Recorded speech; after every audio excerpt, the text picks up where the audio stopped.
Hi friends! శ్రీకృష్ణుడు యమునా నదీ తీరంలో ఉన్న మథుర నగరంలో 5000 సంవత్సరాల ముందు జన్మించాడు. మథుర ప్రాంతాన్ని కంసుడు పాలించేవాడు. కంసుడు ఒక దురాశ మరియు మోసపూరితమైన రాజు. తన సొంత తండ్రిని కూడా చెరసాలలో బంధిస్తాడు. తన రాజ్యంలోని ప్రజలు చాలా సంవత్సరాల నుండి దుఃఖంతో జీవిస్తుంటారు.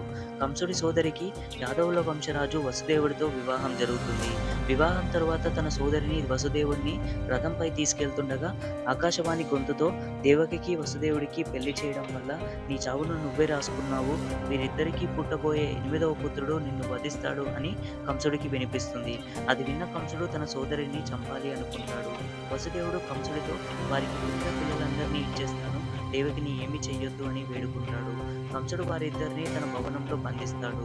దేవకికి పుట్టిన వారిని పుట్టినట్టు 7గురిని కంసుడు నాశనం చేస్తాడు. 9 సంవత్సరాల తరువాత దేవకికి 8వసారి గర్భం దాల్చుతుంది. దాని తర్వాత ఏమైందో నెక్స్ట్ పార్ట్లో చూడండి.